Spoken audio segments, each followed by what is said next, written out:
누가복음 15장 11절에서부터 24절까지 말씀입니다. 누가복음 15장 11절에서부터 24절까지 말씀 우리 한 절씩 우리 교독하겠습니다. 또 이르시되 어떤 사람에게 두 아들이 있는데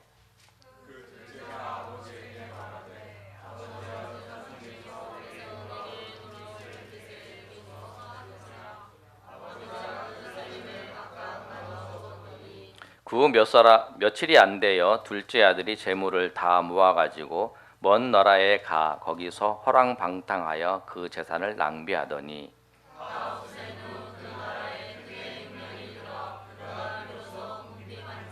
가서 그 나라 백성 중 한 사람에게 붙여 사니 그가 그를 들로 보내어 돼지를 치게 하였는데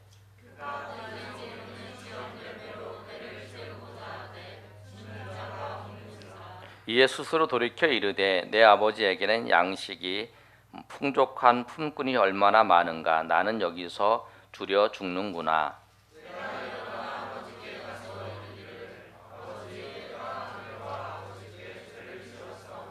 지금부터는 아버지의 아들이라 일컬음을 감당하지 못하겠나이다. 나를 품꾼의 하나로 보소서 하리라 하고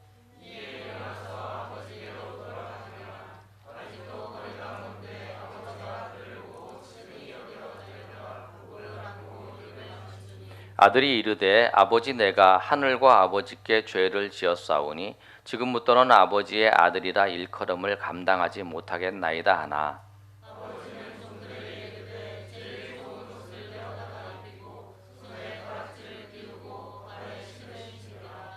그리고 살진 송아지를 끌어다가 잡으라 우리가 먹고 즐기자.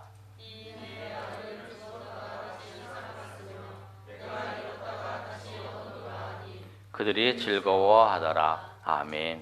우리 저 여러분이 되시기를 소망합니다.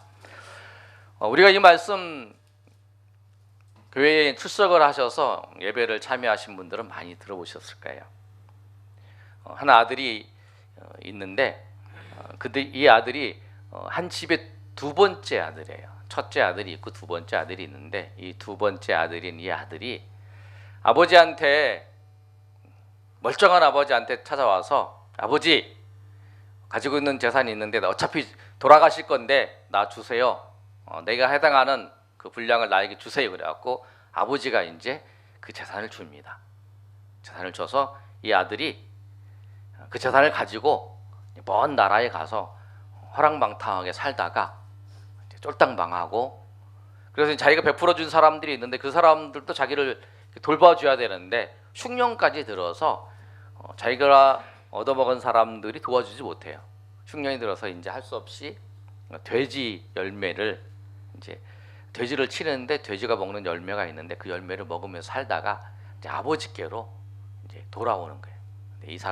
이 이야기를 예수님께서 하시는데 이 말씀을 통해서 주님께서 무엇을 말씀하고 계시냐면 누가복음 15장에는 세 가지의 비유를 말씀하세요. 100마리의 양 중에 한 마리를 잊어버렸는데 그 목자가 찾아가서 그 양을 데리고 와서 즐거운. 두 번째는 어떤 여자가 10드라크마 동전이 있는데 그 동전을 하나를 잊어버렸어요. 하나를 잊어버려 그걸 찾는 거예요.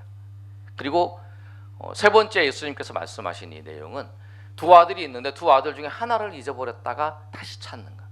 그래서 그 찾는 과정 속에 그 잃어버린 자에 대한 하나님의 사랑, 아버지의 사랑, 하나님의 사랑이 어떠하신가를 보여주고 있습니다. 그래서 오늘 이 말씀을 통해서 우리가 하나님의 사랑이 아버지의 사랑이 어떤 것인가를 깨닫는 그런 시간 되시기를 소망합니다. 아버지의 사랑은 첫 번째 뭐냐면 용납하시는 사랑이에요. 용납해 주시는 사랑. 아들이 정말 배은만덕한 그 일들을 아버지한테 요구를 하는 거야. 죽기 전에 돈을 달라. 그런데 이 아버지가 이 재산을 줘요. 그런데 보시면 여러분 첫째는 그 아들이 둘째 아들이 가진 거에 배를 가져요. 세 등분을 해서 첫째는 2배를 갖고 둘째 아들은 그 1배를 가져요. 그러니까 3분의 1을 갖는 거예요. 그런데 돌아가시기 전에 재산을 달라 그러면 받을 거에 3분의 1에 또 3분의 1밖에 안 줘요. 그래서 전체 아버지 재산의 3분의 1을 받아야 될 건데 9분의 1밖에 못 받는 거예요. 그런데 달라고 그러는 거예요. 근데 왜 달라고 그랬을까요? 근데 이 아들한테는 마음이 있어요. 어떤 마음이냐면 어떻게 하면 이 아버지를 떠날 수 있을까? 아버지를 떠나서 살고 싶은 거예요. 모든 목적은 아버지를 떠나서 사는 게 이 둘째 아들의 목표예요. 그래서 이제 아버지한테 이제 그걸 다 요구를 한 거예요. 그런데 여러분, 아버지가 왜 그 아들한테 이 유산을 달라고 했는데 그 아버지가 왜 유산을 줬을까요? 정말 나는 이제 아버지하고 이제 관계를 끊겠다는 거잖아요. 그런데 왜 아버지가 이 아들한테 유산을 줬냐면, 아버지가 유산을 주지 않아도 이 아들은 떠나요. 집 나가기로 마음 먹었으면 언젠가는 떠나잖아요. 근데 이 아들이 떠나기 때문에 아버지는 그걸 아는 거예요. 이 아들이 떠날 것을 알고 이 아들한테 그 유산을 이제 주는 거예요. 근데 하나 더 생각해 보면, 둘째 아들이 재산을 갖고 가서 허랑방탕하게 쓸 것을 아버지가 알았을까요? 몰랐을까요? 아버지는 알았어요. 그런데도 아버지는 줘요. 왜 주냐면 얘가 고생할 것 알아. 그렇지만 조금이라도 갖고 가면, 재산을 갖고 가면 어느 순간까지는 덜 고생할 거 아니에요. 그래서 이제 아버지가 그 재산을 주는 거예요. 그러니까 아버지는 우리의 그 자기 이 아들의 잘못된 것을 다 용납해 주는 거예요. 다 용납해 주세요. 알고도 용납해 주세요. 그리고 그것을 이제 베풀어 주는 거죠. 그런데 이 아들은 이제 아버지를 떠나서의 모습은 어떻게 되냐면, 13절의 말씀을 우리가 한번 읽어보면, 다 같이 한번 읽어볼까요? 시작. 그 후 며칠이 안 되어 둘째 아들이 이 재물을 다 모아가지고 먼 나라에 가 거기서 허랑방탕하여 그 재산을 낭비하더니, 그러니까 아들은 이 재산을 가지고 빨리 갔으니까 이제 급하게 팔았어요. 금매로 팔았으니까 제대로 돈을 못 받고 팔았죠. 재산, 땅 같은 거는. 그러니까 이제 9분의 1도 안 되고 더 안 되는 그런 인생이에요. 그런데 그걸 팔아가지고 이제 먼 나라가 허랑방탕하게 살았어요. 14절에 보면 또 다 없앤 후 그 나라에 크게 흉년이 들어가 그가 비로소 궁핍한지라. 아버지의 품을 떠난 그 인생이 결국에 어떻게 되냐면, 오늘 말씀에 보는 것처럼 비로소 궁핍하게 되는 거예요.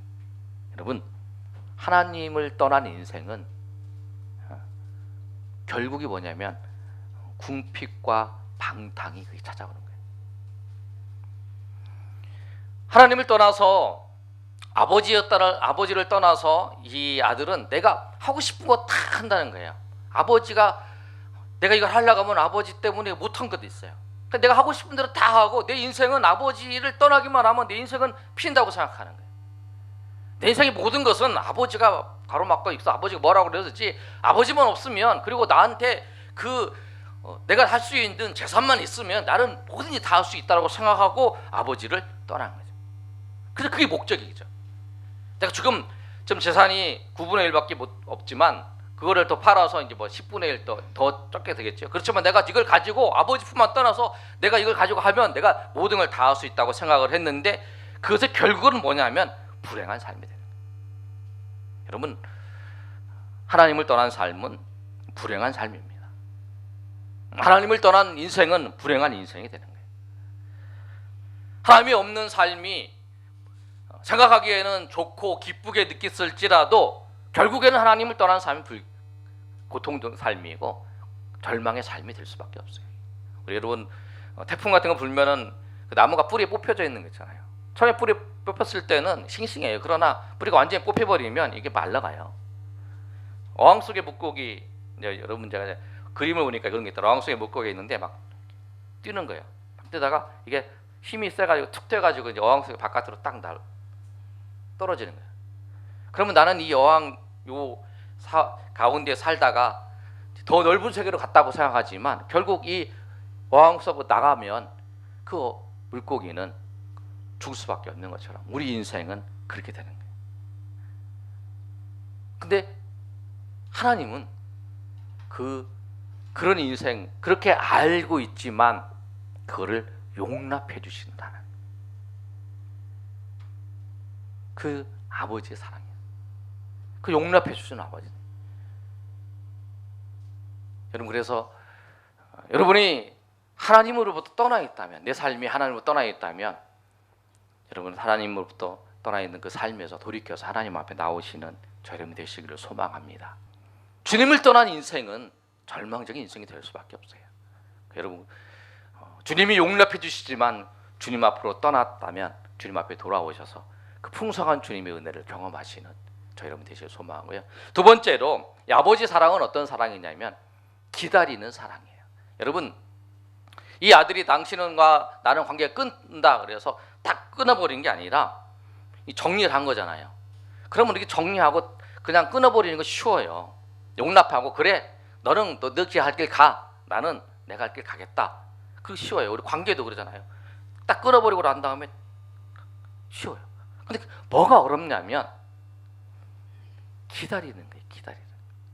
그게 어려워요. 아버지는 이 아들을 꼭 기다렸어요. 여러분, 이 아들이 아버지로 돌아갈 수 있었던 그 이유는 뭐냐면, 그 핵심적인 이유는 아버지가 그를 간절히 기다렸다는 거예요. 20절의 말씀을 한번 보시면, 우리 20절 한번 읽어볼까요? 시작. 이에 일어나서 아버지께로 돌아가니라. 아직도 거리가 먼데 아버지가 그를 보고 측은히 여겨 달고 입맞추니. 그 아버지가 그 아들을 바라보면서 계속 기다리는 거예요. 거기 기다리는 거예요. 여러분, 기다리는 게 힘들어요. 제일 어려운 게 뭐냐면 기다리는 거예요. 기도의 응답도 기다리는 것도 힘들고요, 누구를 기다리는 것도 힘들어요. 약속을 기다리고 하나님의 여러분 가운데 약속하신 것을 기다리는 것도 힘들어요. 근데 이 아버지는 언제 올지 모르는 이 아들을 기다리고 있는 거예요. 이 아들을 기다리기 때문에 아들이 돌아올 수 있는 거예요. 여러분 한 번씩 보셨지 모르지만 그 돌아온 탕자라고 렘브란트의 그림이 있어요. 그림 한번 보여주세요. 준비됐나요? 그림이 있는데 이제 아버지고 이제 아들이에요. 근데 여러분 이 그림을 이제 크로즈업해서 보면 이제 다음 그림 한번 그려줘 보세요. 보여주세요. 그럼 아버지의 그 모습을 이제 그려놨어요. 근데 아버지 모습을 렘브란트가 어떻게 그렸냐면 시선이 없는 것을 이렇게 보여줘요. 그러니까 그 눈물을 너무 눌어서 이 눈이 짓물러서 거의 보이지 않을 정도로 그런 모습의 그 아버지의 모습을 보여줘요. 아버지가 이 아들을 기다리면서 눈물 흘리면서 기다리는 거예요.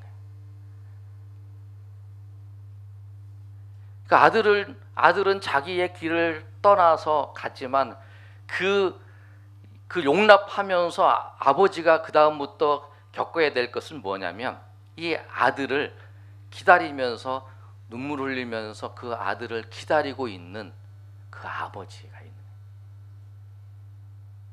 그래서 이 아들이 아버지께로 돌아올 수 있어요. 여러분, 사람과의 만남과 헤어짐에서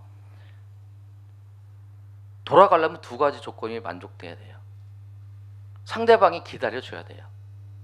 상대방이 기다려주지 않으면 내가 돌아가려고 해도 그게 되지 않아요. 상대방이 기다려줘야 돼요. 아버지가 기다려주는 거예요. 그리고 자기가 이제 돌아가야지 또. 근데 아버지가 기다려주고 있는 거예요. 그 아버지의 기다림이 이 아들이 이제 돌아가게 된 배경이에요. 또 하나는 뭐냐면 17절의 말씀을 보면 스스로 돌이켰다고 그러는데 스스로 돌이키는 이유가 뭐냐면 뭐라고 하면서 스스로 돌이켰냐면 아버지에게는 양식이 풍족한 품꾼이 얼마나 많은가, 나는 여기서 줄여 죽는다라고 말한 것처럼 아버지가 일꾼들한테도 굉장히 잘 보살피고 섬기고 하는 사람이라는 것을 이 아들은 알아요. 그래서 아버지가 내가 이제 아버지의 아들로서로 우리 관계를 형성할 수 없지만 내가 품꾼으로 종으로서 내가 갔을 때에는 나를 외면하지 않을 것이다 생각을 하고 이제 그리고 지금 양식을 얻을 곳은 아버지에게로 갈 수밖에 없다라고 하고 이제 결단하면서 이제 아버지께로 가는 거예요. 여러분 이 내용을 보면서 하나님께서 우리를 사랑하시는 것도 똑같은 것 같아요. 우리 죄를 우리 죄 지을 것을 용납하시고 허용하세요. 그런 하나님께서 허용하시지만 우리를 관계를 끊고 버려두시지 않으시잖아요. 우리를 구원하시기 위해서 예수 그리스도를 십자가에서 죽게 하시고 또 우리를 하나님께서 부르시잖아요. 선지자를 통해서 부르시고 전도자를 통해서 부르시고 그렇게 하나님께서 우리를 부르시네요. 그 하나님의 부름이 있기에 그 하나님이 우리를 불러서 우리가 하나님 앞에 나온 것입니다. 아멘. 여러분 그렇습니다. 하나님 우리를 기다리셨어요. 우리가 죄 지을 것을 하나님 아시지만 용납하셨어요. 그런데 그를 용납하시는 순간부터 이 아버지에게는 그것이 그 아들이 돌아올 때까지는 이 아들은 그 죄에 빠져서 그 허랑방탕한 생활을 하지만 아버지는 그 아들을 바라보면서 하시는 것처럼 하나님께서 그 영혼들을 바라보시면서 하나님이 그렇게 우리를 바라보신 거예요.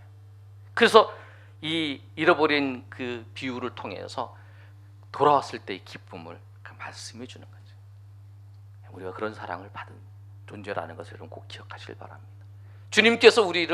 하나님께서 우리를 기다리셨기 때문에 우리를 예수 그리스도를 통해서 십자가에서 죽으시고 그 예수 그리스도를 통해서 우리 구원하시 그 하나님의 은혜로 말미암아 우리를 그 구원의 자리에 우리를 기다리시면서 우리를 부르셨기에 우리가 하나님의 자녀가 된 거예요. 그 사랑이 우리로 하여금 주님 앞에 나오게 하셨고 그 사랑이 우리로 하여금 주님의 은혜 가운데 섬기게 하셨고 그 사랑이 우리로 하여금 하나님의 은혜 가운데 달려갈 수 있도록 인도하셨다는 거예요. 오늘도 우리를 향해서 그 잃어버린 영혼을 바라보면서 그 기다리고 있는 그 주님을 우리 바라보시면서 여러분도 그 영혼들을 주님 앞에 인도하는데 귀하게 쓰임 받으시는 저 여러분이 되시기를 예수님의 이름으로 축원합니다. 세 번째로 보면 아버지의 사랑은 맞아주시는 사랑이에요. 보시면 20절에 거리가 먼데 아버지가 그를 측은히 여겨서 달려와서 아버지가 목을 안고 입 맞춰요. 그리고 난 다음에 22절의 말씀을 보면 22절 한번 우리 다 같이 한번 읽어볼까요? 시작. 아버지는 종들에게 이르되 제일 좋은 옷을 내어다가 입히고 손에 가락지를 끼우고 발에 신을 신기라. 그 다음에 24절도 한번 읽어보겠습니다. 이에 내 아들이 죽었다가 다시 살아났으며 내가 잃었다가 다시 얻었노라 하니 그들이 즐거워하더라. 그 다음에 이제 먹고 즐기자 이제 그런 얘기를 하죠. 이렇게 말씀. 아버지가 돌아왔어요. 돌아왔는데 이 아들을 맞아주시는데 아주 따뜻하게 맞았어요. 이 아들은 아버지한테 나는 아버지의 아들이라 대우를 못 받고 종으로만 한 일이 있습니다. 그런데 아버지는 그걸 다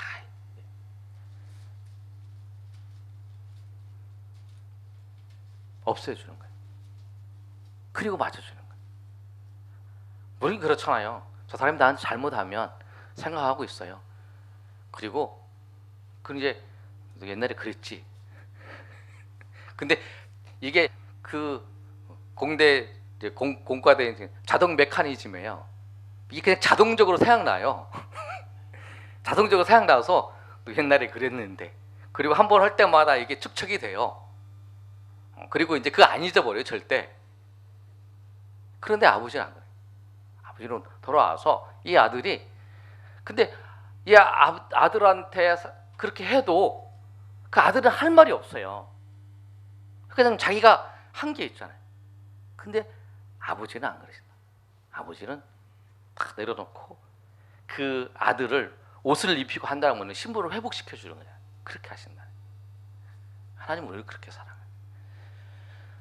과거에 하나님께서 우리에게 하나님 앞에 우리가 어떠한 죄악을 지었을지라도 내가 하나님 앞에 어떠한 모습으로 하나님 앞에 대적했을지라도 주님 앞에 돌아오면 하나님은 우리를 기다리시고 또 용납해 주시고 또 우리를 따뜻하게 맞아 주셔서 예전에 우리가 행하고 우리가 했던 모든 것을 다 잊어버리시고 바보같이 잊어버리시고 우리를 사랑으로 변함없는 사랑으로 우리를 인도하시는 분이 하나님이시고 그 하나님의 사랑이 있길래 이 아들이 돌아온 거예요. 우리가 그 하나님의 사랑을 받았어요. 그 하나님의 은혜를 경험했어요. 여러분 정말 이 놀라운 하나님의 은혜를 경험했다면 내가 여러분 삶의 자리에서 주님 앞에서 이번 떠났던 것들이 있다면 돌아와야 되고요. 여러분 또 내가 주님을 이렇게 경험했다는 것처럼 우리 주변에 있는 예수 믿지 않는 그리고 하나님으로부터 떠나 있는 탕자같이 떠나 있는 사람들을 주님 앞에 왜? 그렇게 주님이 하나님께서 그 영혼들을 기다리고 계신다는 거예요. 저 렘브란트의 그림을 보면서 그래서 맞아 아버지께서도 우리 하나님 아버지께서도 그렇게 그 영혼을 기다리고 계시는구나.